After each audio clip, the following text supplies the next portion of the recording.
Now, on See You on the Court TV, Amy Hanna of Respect Team sits down with Indiana's top-ranked player and five-star recruit Caleb Furst as he shares his goals and leadership skills both on and off the court.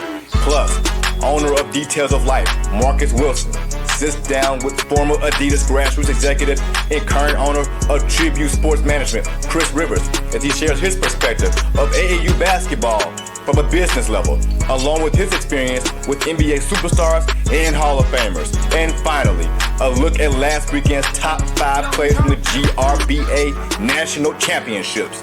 This is See You on the Court TV. Ladies and gentlemen, welcome to the second episode of See You on the Court TV. As always, I'm your host, Levon Whitaker. And folks, I don't like to waste time. We're going to jump straight into this first segment of See You on the Court TV. Coming up, Amy Hanna of Respect Team sits down with Indiana's top-ranked player, Caleb Furst. Ladies and gentlemen, the 6'9", 215 Purdue commit. Enjoy. My name is Amy Hanna, and I have the privilege of being the executive director of a nonprofit organization called the Respect Team. Today with me, I have Caleb Furst. Caleb, thank you so much for joining me today. Of course. Thanks for having me. Of course. So, Caleb, tell us which school you attend and which grade you're going to be in next year. I go to Blackhawk Christian School, and then I'm going to be a senior next year. Okay, that's very exciting. Senior year. What are your plans after graduation? Do you have some plans? Yeah, I'm going to be going to Purdue University and playing basketball there. And then I don't know exactly what field I'm going to go into, but something with pre-med probably. Okay, that's very exciting. Okay, so Caleb, how long have you been playing basketball? What position do you play? Is that the same position that you've played all the way through high school, or have you kind of switched positions too? Yeah, I've been playing basketball since second grade, and then I play power forward, and I've pretty much played that position the whole time. Haven't really deviated or switched from it too much or anything. Okay, awesome. And how long have you been playing with Indy Heat? This will be my third year playing with Indy Heat, so I've played with them pretty much since the start of high school, freshman year, last year, and now this year. Okay, what's your favorite part about playing with Indy Heat? I would say just being able to play along with great competition as well as against great competition, just being able to play at a high level where I can compete and challenge myself and help challenge others. Okay, that's awesome. So what has the game of basketball taught you? Well, I would say a big thing is just, teamwork and selflessness. Basketball is a team sport. There's, 4 other guys on your team that are on the court as well as many others on the bench. And so, it can't just be all about you where you, worry about how many points you score, how many rebounds you get or anything, but you have to really put others first if you truly want to do well and win. And,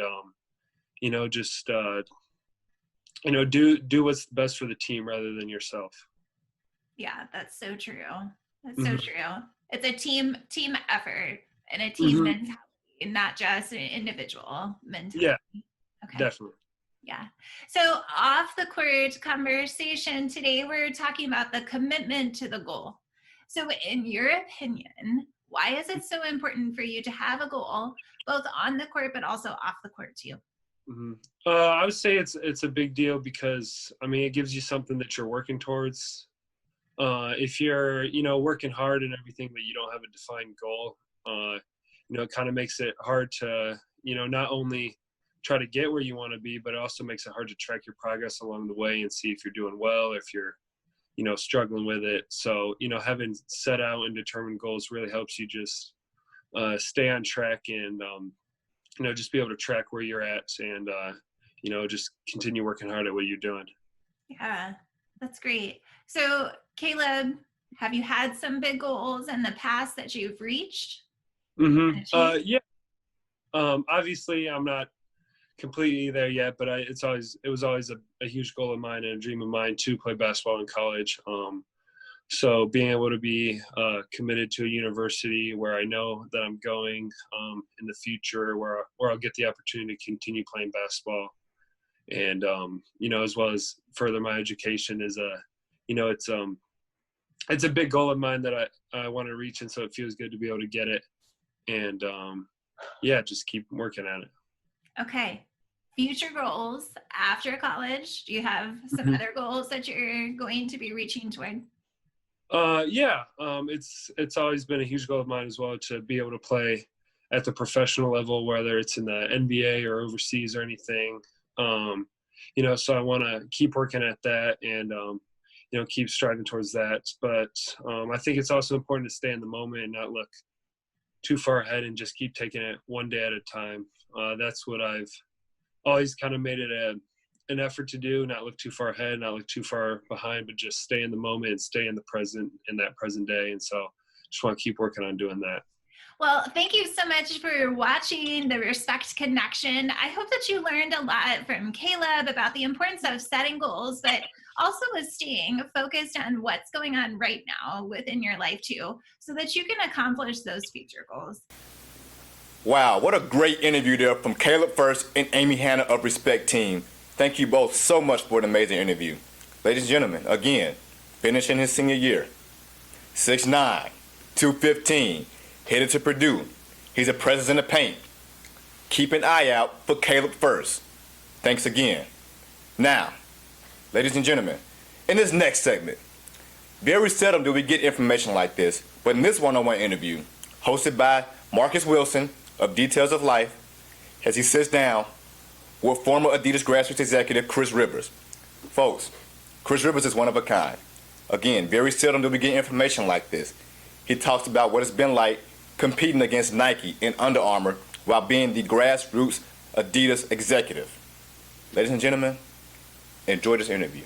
You had an opportunity to help run Adidas and elevate that circuit to where it is now. So just want to pick your brain a little bit as a guy that's leading the charge on that, and you're competing against, like we said before, it was just one big conglomerate of teams. And then it started getting segregated where, Nike and Adidas and Under Armour primarily.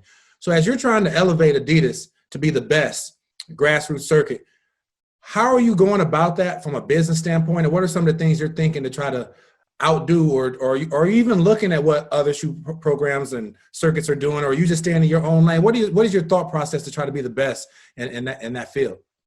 Well, I don't want to dance away from the question, but I think it's a little bit of everything. You obviously want to have unique selling point, what to make what you're offering different. If we're all going after kid XYZ, every shoe company is going to come in and have one of their top programs try to recruit that kid and his family to come be a part of what they're doing. You got to have something that's unique about them. But I think that you also have to keep track of the other great things that the other circuits were having. And because when I started in the business, there weren't circuits. And when I finished in the business, circuits had kind of taken over. I kind of saw you could say the pros and cons of it both. But I think that the main thing that we try to do, and I'm sure all the companies are doing it now, is you have to figure out what was most important to you. What was most important to the people that you reported to at the corporate level. And most of the people that show up at the tournaments, that do the rankings, that just deal with the culture of grassroots basketball that we know, very few people have been behind the doors in those meetings when you're talking multi-level, 5 million, 6, 15, maybe even close to $20 million budgets annually being spent in the space. And we all have people to report to. So as much as I got to run around and sit in gyms and be at Nations or be at the McDonald's game or run around, or the one day I snuck in the Peach Jam that they didn't know I was there for about an hour. Shout out to John Stovall and Vince Baldwin. But, all those things, we had to be competitive. But I think there's a lot more planning, a lot more organization, a lot more preparation that goes into it that the regular person is able to see, because there's business. It's a form of marketing. It's called sports marketing for a reason. Right. Companies are investing millions of dollars to go out and grow their brand platform. Everyone thought we were trying to get the next Mike or the next Kobe, or the next LeBron. It's bigger than that, because we don't know who's going to end who's going to be that guy at the very end.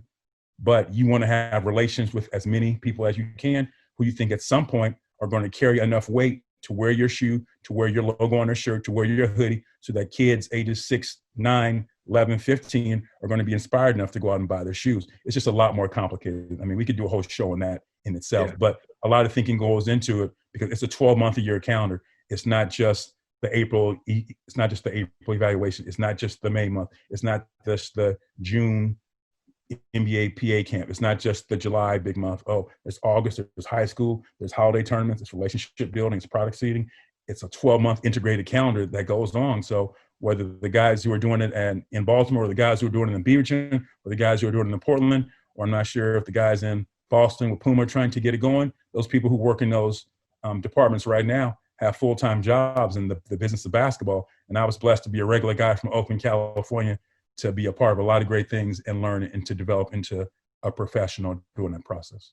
Man, you're right. I could talk about this with you for days. I love grassroots basketball. I love what AAU does. A lot of times people just kind of hear about certain pieces here and there, but it's so much bigger. I was just telling someone the other day, AAU gave me the first opportunity to really leave the state of Indiana. I remember traveling with Species Jeansmans down to Houston for a tournament. First time I've been on a flight was because of AAU and Bill Hensley and stuff. And so it's just it's so much bigger. And I know that was a broad question about the shoe circuits, but you know, I also wanted to ask you kind of a similar question.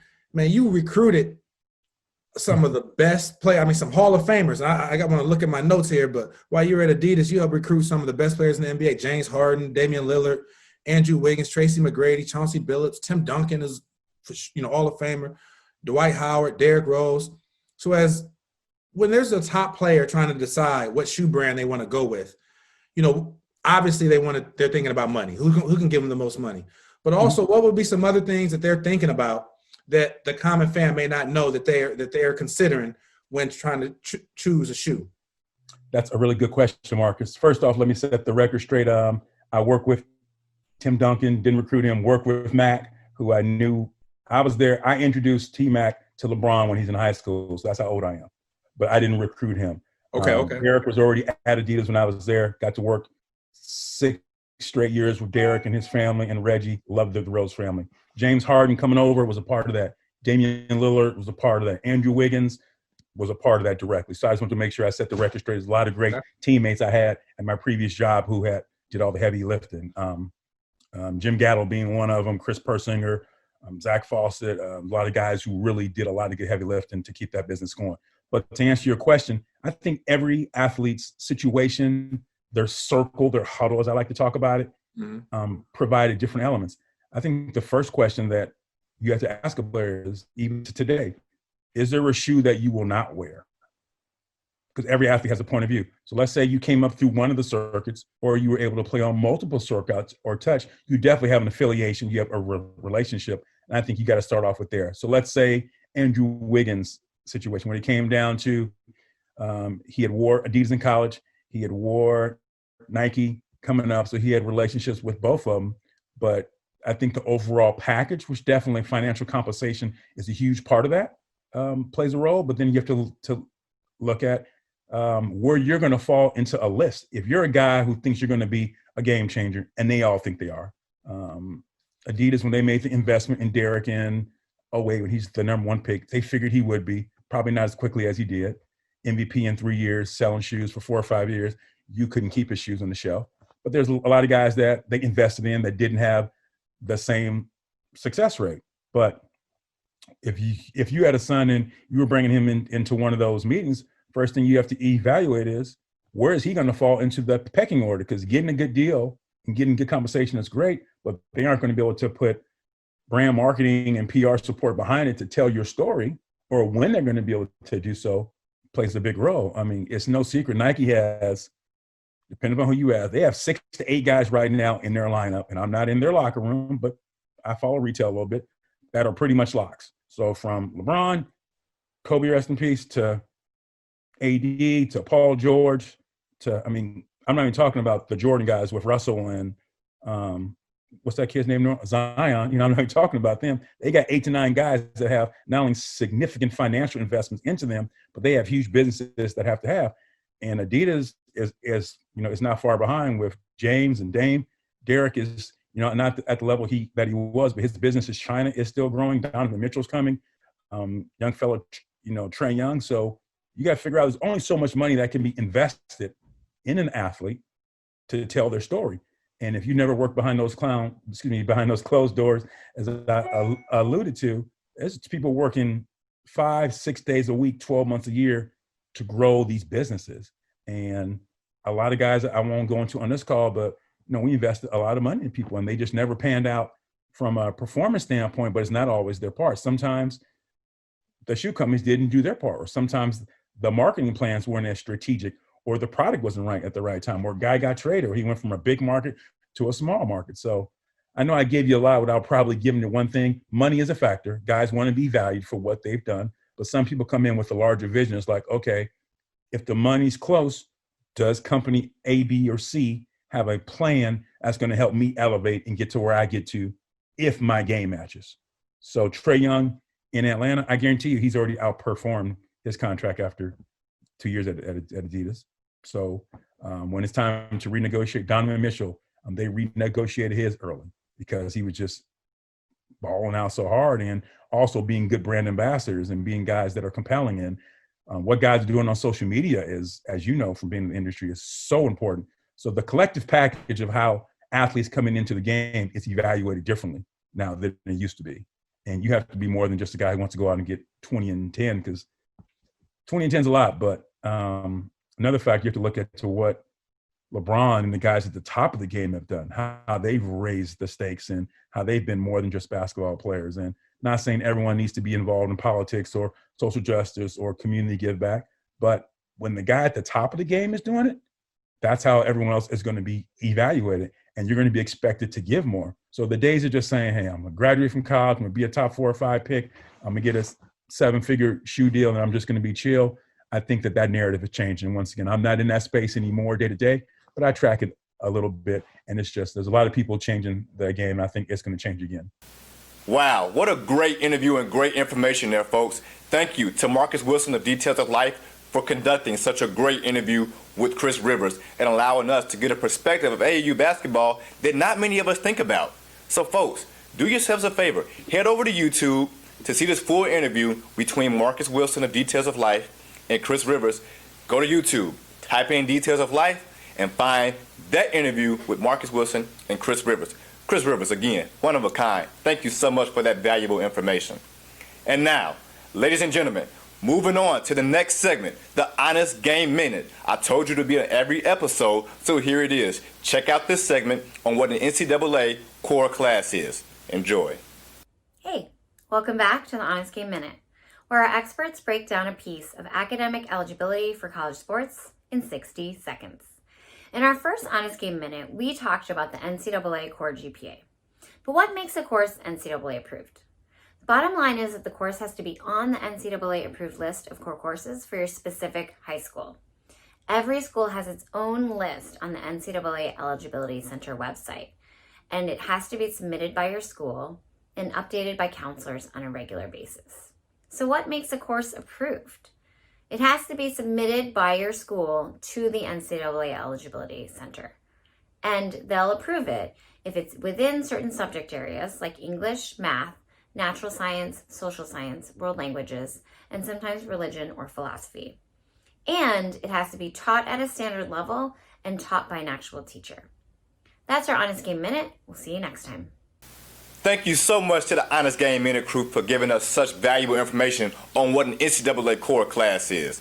Now, ladies and gentlemen, in this next segment, I'm going to show you the top 5 plays from last week's GRBA National Championships. That's right, ladies and gentlemen, just 5 plays, but they're very well selected, and they're going to keep you on your toes. Here they are. At number 5, we've got the Indy Heat Gym Rats, the big man. Saves the ball, he gets it to his point guard, Sean Black. Sean Black to the paint behind the back, between defenders, off the glass with a little bit of jelly. It's morning time for Sean Black. And at number 4, we've got the Storm. Warman gets it to Ethan Erickson. Erickson to Bucket for the two-handed alley-oop slam. With no regards for human life, somebody get those gentlemen a hard hat. And at number 3, we've got TNBA Ohio, point guard, brings it across half court, he gets the pick, he gets to the rack, he dishes it, great vision to the big man, Rainer for the two-handed and one slam. And at number 2, Nayland Thompson getting shifty, goes right, goes left, has he up, Stop off the pivot, up with the right hand, and bucket for Nayland Thompson. Great execution and great move by Nayland Thompson. In that number one, the star of the weekend, Kobe Buffkin. He gets the steal, he gets away from the defender, he goes up, he gets the one-handed windmill dunk. Basket for Kobe Buffkin. Well, ladies and gentlemen, that's been episode 2 of See You on the Court TV. Thank you all for watching. And remember, these episodes drop every Friday of the week. Thank you all for tuning in. Stay blessed and keep on pushing.